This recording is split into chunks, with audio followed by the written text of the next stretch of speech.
Image formation जो है सो बहुत ही इम्पोर्टेंट हो जाता है। एक बार हम फिर से रिपीट कर देते हैं कि अगर हम कनकेव मिरर में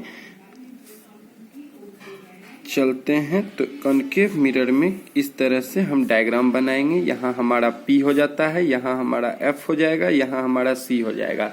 कोई भी ऑब्जेक्ट को अगर हम इन्फिनिटिव से लेकर के आते हैं तो हमारा ये फोकस से होते हुए निकल जाएगा। मीन्स कोई भी ऑब्जेक्ट को हम इन्फिनिटिव से लाएं तो फोकस से होते हुए निकल जाएगा।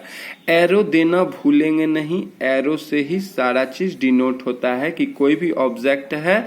मान लीजिए ये ऑब्जेक्ट ए था, ऑब्जेक्ट ए को जब हम इन्फिनिटिव से लेकर के आए तो यहाँ से ये जब टकराया है मिरर में, तो मिरर में टकराने के बाद ये जो है सो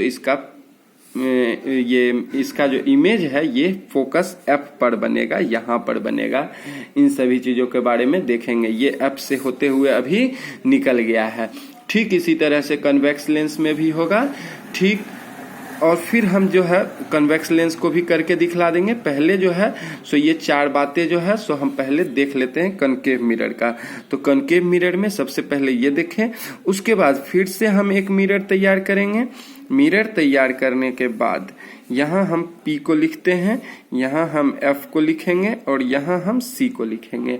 और अब बोल रहा है कि जब हम प्रिंसिपल फोकस से होते हुए जब हम बाहर निकलेंगे, मीन्स कोई भी ऑब्जेक्ट को हम जो है, मान लीजिए यहाँ पर एक ऑब्जेक्ट A था, तो ये ऑब्जेक्ट A को जब हम प्रिंसिपल फोकस से होकर के जब निकाले हैं यहाँ से, तो फोकस से जब पास किया है तो ये प्रिंसिपल एक्सिस के पैरेलल में चला जाएगा। मीन्स यहाँ से आया और इस साइड प्रिंसिपल एक्सिस ये हमारा है, तो प्रिंसिपल एक्सिस के जस्ट पैरेलल वर्ड आप लोग सभी सुने ही होंगे।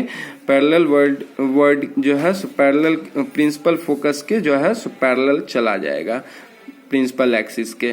तो ये इस तरह से पास करेगा। ये 2 नंबर था, ये 1 नंबर है। ये सभी जो है याद करते जाइएगा।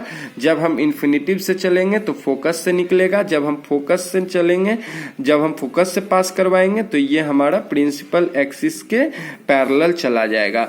फिर आते हैं हम लोग एक मिरर को तैयार करते हैं, और मिरर तैयार करने के बाद हम कुछ इस तरह से चलेंगे। तो यहाँ हमारा पोल हो जाता है, यहाँ हमारा F फोकल लेंथ और यहाँ हमारा C हो जाता है। तो कहता है कि जब हम क्या करेंगे तो कोई भी रे को C से पास करवाएंगे, कोई भी ऑब्जेक्ट को C से पास करवाएंगे। सीधा रेखा में लाइन खींचेंगे, हमारा टेढ़ा हो रहा है। तो ये जो है सो जब हम C से जब पास करवाएंगे तो ये C से क्या हो जाएगा, C पर ही रिफ्लेक्ट कर जाएगा। मीन्स हम ऑब्जेक्ट को जो है सो लाएं और ऑब्जेक्ट मिरर पे टकराया और यहीं से ये वापस हो जा रहा है। इस साइड फिर डायग्राम में एरो दे दिए हैं, यहाँ से ऑब्जेक्ट आ रहा है और यहाँ से इसका इमेज जो है सो ठीक इसी प्रकार पीछे वापस हो जा रहा है। मीन्स C पर जो है सेंटर ऑफ कर्वेचर पर वापस इमेज हो जाएगा। मीन्स वहीं से जो है सो इमेज जो है सो डायरेक्ट चेंज कर जाएगा, अपना डायरेक्शन को जो है सो रिफ्लेक्टेड बैक हो जाएगा। मीन्स यहीं से रिफ्लेक्ट हो जाएगा। और फिर एक और जो है सो इम्पोर्टेंट टर्म्स आता है, वो है हमारा इमेज। सबसे पहले बना लेंगे कनकेव मिरर का, और कनकेव मिरर बना लेने के बाद हम लोग जो है सो यहाँ P दे देते हैं, यहाँ F दे देते हैं और यहाँ C दे देते हैं। और आप लोग को पहले भी पढ़ाए हुए थे कि ये जो है हम जब कभी भी इन्फिनिटिव से ला करके प्रिंसिपल एक्सिस पर जो है, प्रिंसिपल पोल पर जो है सो जब हम यहाँ टकराएंगे तो पोल से टकराने के बाद जिस एंगल के साथ यहाँ से ये टकरा करके यहाँ टकराया है, ठीक उसी एंगल के साथ यहाँ से ये वापस हो जाएगा। मीन्स जो एंगल, ये एंगल इक्वल टू ये एंगल हो जाएगा। और जिस एंगल 60 डिग्री 90 डिग्री जो डिग्री से बन रहा है, तो 60 डिग्री से बन रहा है तो ये 60 डिग्री, तो ये भी 60 डिग्री से ही बन करके यहाँ वापस आएगा। तो अभी जो है सो हम 4 चीज आप लोगों को बतलाए हैं। फिर से एक बार रिपीट कर देते हैं। एक कि सबसे पहले जब हम फोकस से लेकर के, जब हम इन्फिनिटिव से लेकर के कोई भी ऑब्जेक्ट को आते हैं तो ये जब हमारा मिरर पे टकराता है तो फोकस से होते हुए निकल जाता है। बात नंबर 1 था ये। फिर हम बात नंबर 2 पर बढ़ाते हैं, तो कोई भी ऑब्जेक्ट को जब हम फोकस से होकर के निकालते हैं, फोकस से जब हम पास करवाते हैं, तो ये हमारा प्रिंसिपल एक्सिस के पैरेलल में चला जाता है। मींस इस तरह से हमारा डायग्राम बनेगा।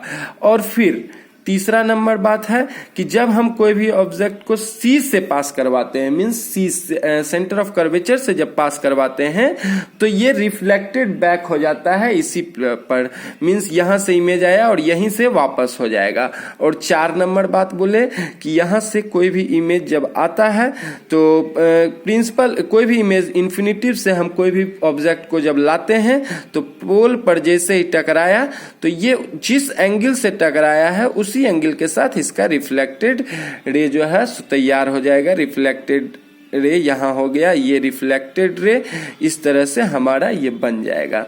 तो ये 4 बातों को अभी हम लोग जब याद रखेंगे तो कुछ इस तरह से हमारा जो ये टेबल है, इस टेबल का जो भी चीजें हैं, जैसे कि ऑब्जेक्ट इन्फिनिटी पर है तो हमारा फोकस पर बनेगा इमेज, ऑब्जेक्ट हमारा सी से पहले है तो बिटवीन सी एफ और सी मींस एफ और सी के बीच में बनेगा। इन सभी के बारे में अभी हम जो है सो आपको एक एक करके बतलाने वाले हैं, लेकिन उससे पहले आप लोगों को ये चारों चीजों के बारे में जो है सो अच्छी तरह से इसको ध्यान में रखना है। और ध्यान में रखते हुए इसको सीख करके अगर किसी भी स्टूडेंट्स को दिक्कत हो रहा होगा समझने में तो कमेंट बॉक्स में एक बार कमेंट कीजिएगा कि सर समझ में नहीं आया, दोबारा समझा दीजिए, इस टॉपिक को समझा दीजिए। हम जो है सो ठीक उसी टॉपिक को समझाएंगे।